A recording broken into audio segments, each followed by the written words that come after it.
Lampião era um grande racista, além de estuprador, além de amigo do latifúndio, além de terrorista dos pobres e oprimidos. Um racista notório. Vou mostrar que Lampião não era tão valente assim. Era um herói para os seus. Ele era um bandido que era herói para bandidos. O que acontece, o problema do heroísmo, né, para muitos heróis, para outros vilão, quando lá nos anos 20, Prestes começa sua marcha comunista pelo Brasil, ele diz no Congresso, acho que na sétima Internacional Comunista, que os cangaceiros eram proto-revolucionários que precisavam ser trabalhados para aderirem à causa. Só que Lampião desprezava esse pessoal. Tanto que o título que ele recebe de capitão é para combater a coluna Prestes no Nordeste. Lampião ele não era um antigovernista. Lampião era um oportunista, vaidoso, que recebeu um título de capitão fajuto e ostentou esse título o resto da vida. Pegou um bom dinheiro do governo federal. Quando ele encontrou um caminho de volta para Pernambuco com um destacamento da coluna Prestes, que eles estavam altamente armados, ele resolveu dar a volta. Porque um outro detalhe de Lampião é que ele era valente, e é um outro traço psicopático, doutor, me corrija se eu estiver errado, ele era valente com quem era inferior a ele. Porque quem estava armado até os dentes, o bando de Lampião não enfrentava. Fugas maravilhosas, ele sempre vencia a polícia. É claro que ele sempre vencia a polícia. Ele inaugura o tráfico de armas no Brasil, recebendo armas do Exército Brasileiro, do governo da Bahia. Então, é como um traficante de hoje, no morro, que tem um lançador de míssil que derruba um helicóptero, era Lampião comparado à polícia do Nordeste. É por isso que ele sempre vencia. Um ou outro marxista aloprado começaram a falar do heroísmo de Lampião, que o Lampião ele era um herói da resistência contra os poderosos, quando na verdade ele trabalhava para os poderosos, ele ganhava dinheiro dos poderosos. Ele era um miliciano de coronel.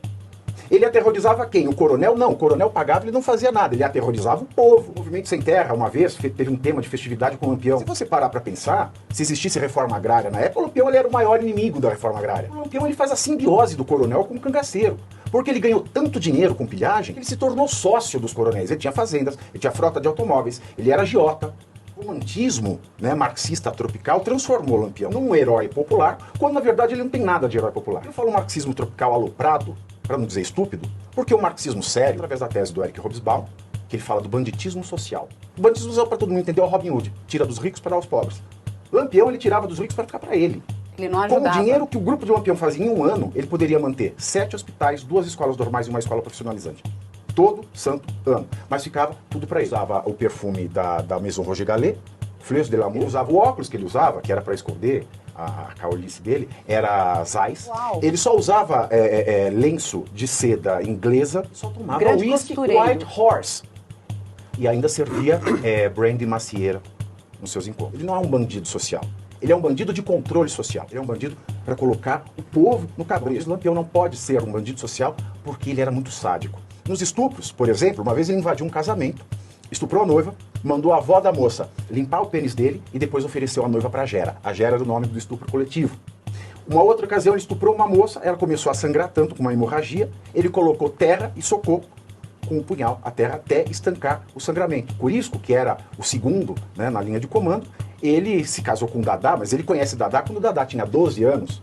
E Dadá, com 12 anos, ela era uma menina virgem, então quando ele transa com ela, ele causa hemorragia, ele deixa a menina em carne viva e deixa ela lá maturando, fazendo visitas e estupros periódicos. Zé Batista, ele ferrava as mulheres que ele estuprava com JB na bochecha. Lampião mesmo, ele chegou a ferrar mulheres porque elas usavam cabelo curto e ele achava isso imoral. Como os cangaceiros eram milícias privadas dos coronéis, né, o Lampião ele faz uma inovação. Ele não se vincula a nenhum coronel, porque antes um coronel, uma família, tinha lá o seu exército privado de cangaceiros.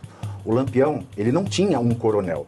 Ele tinha um coronel que pagasse mais. Então ele barganhava entre coronéis. Olha, coronel, eu tô te dando proteção, mas o outro coronel me ofereceu mais. Lampião era um grande racista. Além de estuprador, amigo do latifúndio, além de terrorista dos pobres e oprimidos. Ele era um racista notório. Uma vez ele foi para Queimada, na Bahia, ele viu um juiz preto.